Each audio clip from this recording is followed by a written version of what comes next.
Ассаламу алейкум. Бүгін біз Google'да жарнама жасауды үйренеміз. Бірінші сабағымыз жалпы Google'ға поискқа кез келген услуга немесе товарды жазған уақытта осылай сіздерге мысал келтірейін. Мебельный заказ деп Алматы деп жаздым поискқа. Осылай реклама таңбасымен шығып, екі сайт тұр. Купить квартиру деп жаздым. Реклама таңбасымен міне шығып тұр. 1, 2, 3, 4 сайт тұр. Дәл сол сияқты перетяжка, ремонт квартира. Осындай реклама таңбасымен шықса, ол яғни Google'дағы реклама. Осы жердегі, егерде сайттарыңыз болса, осы жерге реклама жасауды үйренетін боламыз. Ал ендеше кеттік. Біріншіден бұл рекламаны жасау үшін ең алдымен Gmail почта керек болады. Gmail почталарыңыз болса, соны қолдансаңыздар болады. Жоқ болатын болса, қалай ашу керектігін көрсетейін. Ол үшін Google'ға Google почта деп жазамыз. Ең біріншісінде кіреміз. Создать аккаунт.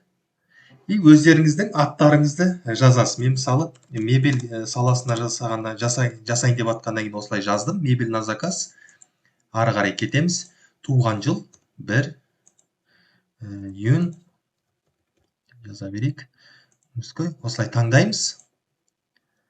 Google осылай бізге өздері береді. Мынандай бос деп, немесе өздеріңіз таңдасаңыздар болады. Қандай сөздермен керекті аккаунтты. Мен ары қарай мынаны таңдайын. Осылай пароль жасап, ұмыт қалмайтындай далее деп басып, ары қарай номер телефон сұрайды. Соған подтверждение жасап, Gmail аккаунт ашып аласыздар. Сол Gmail аккаунтты біз рекламада пайдаланамыз. Ұмыт қалмаңыздар. Gmail аккаунт ұмыт қалсаңыздар, сіздер рекламный аккаунтқа кіре алмайсыздар. Ал енді келесі біз рекламный аккаунт ашамыз. Осы жердегі рекламаны жасау үшін бізге рекламный аккаунт керек. Ол үшін Google реклама деп жазамыз поискқа. Мына сайтқа кіреміз, өзі де реклама жасап жатыр. ads.google.com сайтына кіреміз. Осының сілтемесін описанияға саламын. Осы сілтеме арқылы бірден кіріп кетсеңіздер болады. Және Google бізге бонус ұсынып жатыр. Яғни сіздер $300 рекламаға салсаңыздар, $300 сіздерге Google бонус береді. Google'да тоже таргет, TikTok, YouTube'дағы реклама сияқты немен осы ақша беру арқылы рекламамызды шығарамыз. Егерде мына жерде шықпаса, астына қарай жүре береміз. Осы жерде 300-ді, 600-дікті қайсысын таңдайсыздар, соны таңдап қолдансаңыздар болады. Мен 300-дікті таңдайын. Яғни $300 біз рекламаға салсақ, $300 бізге бонус береді. Таңдадым. $300-лықты таңдадым. Енді менде сіздер бағанағы ads.google.com-ға сайтқа кірдіңіздер ғой. Менде бұл жерде аккаунтым бар. Өзімнің аккаунтым бар. Сіздерде осылай тұрады. Создать аккаунт рекламы деп. Дәл осылай тұрады. Сіздер осыны басасыздар міне. Осыны басасыздар.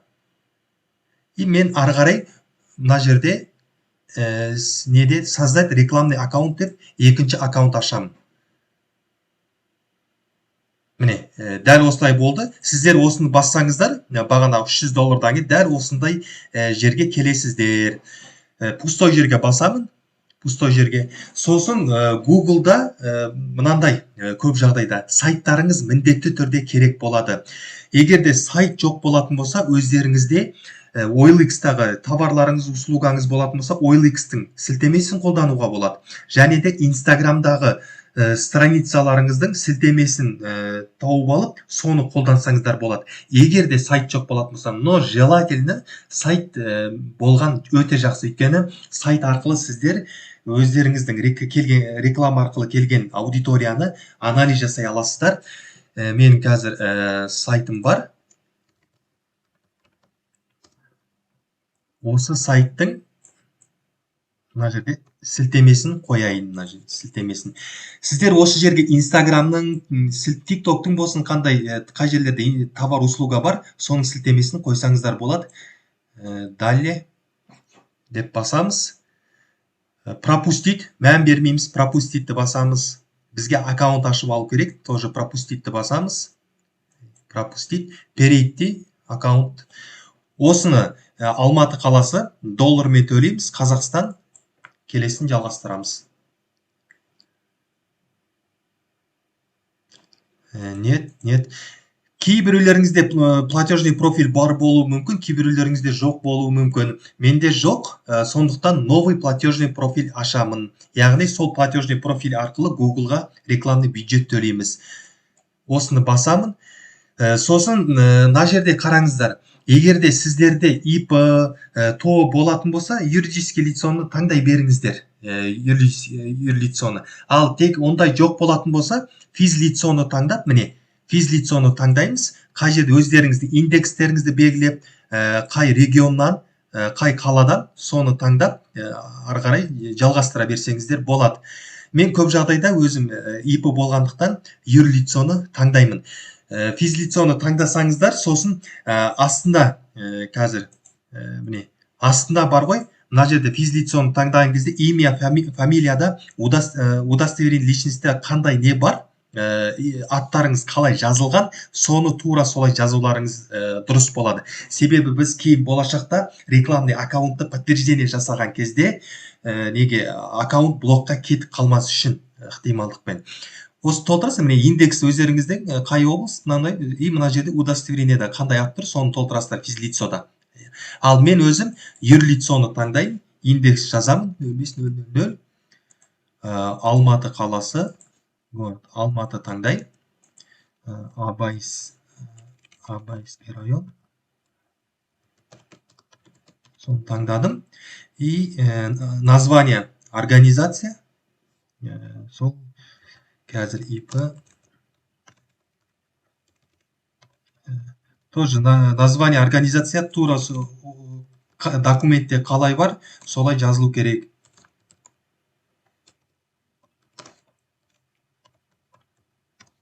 Тоже мына жерде сіздерде название организация тоже бұлай жазасақ болады уақытша. И открыть, ашып аламыз. Мына жерде юридический лицомен біздің неміз ашылды. Бағанағы ең соңында жазылды ғой, ол жерге тоже удостоверениеде қандай тіркелген, егер ИП-ларыңыз қалай тіркелген, соны жазсаңыздар дұрыс болады. Мен ең соңында ИП осыны жаза салдым. Так, енді способ оплата карталарыңызды тіркейсіздер. Неде Google-да рекламный аккаунт ашу үшін міндетті түрде ең басында бюджет төлеу керек болады. Минимальный $10 Google-ға бюджет төлеу. Осылай новый способ оплата осын басып, карталарыңызды Халық банк болсын, Каспий болсын, сонымен төлейсіздер. 44, сонда 16 сандық бар ғой, соны жазып, 16 сандықты осылай жазып, мына жерге тоже нелеріңіз жазып, қалай, CVV кодты жазып, астында тоже аттарыңызды жазып, сохранить картаны басып аласыздар. Мен өзімнің картамды тіркеп қойдым. Дәл осылай карталарыңызды тіркейсіздер. Сосын платеждің түрін таңдаймыз. Автоматически платежды таңдайтын болса, Google бізге ақшаны өзі береді да, қарызға аласың, Facebook сияқты, кейін қарызды қайтарсың. Бірақ мен бұны совет айтпаймын сіздерге. Көп жағдайда мен өзім платеж по предоплатаны таңдаймын. $10 бюджетті Google рекламаға салдық, $10 бюджетке рекламамызды көрсетеді, и болды. Арқарай рекламамызды өшіріп тастайды. Минимальный бюджетті аккаунт ашып алу үшін $10 болса тіпті жақсы, бірден аккаунт ашып аласыздар. Продолжить етіп жалғастырамыз. И болды, барлығы толық нетті, толтырылды. Отправить.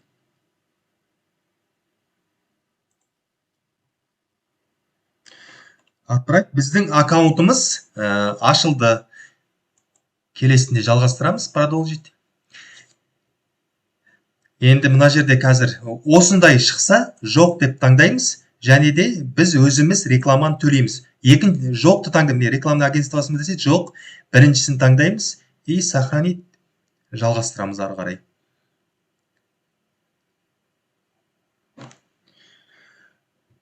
Болды, біздің аккаунтымыз осы жерде ашылды. Келесі сабағымызда тоже аккаунтпен таныстыратын боламыз, толығымен менюлермен, барлығымен.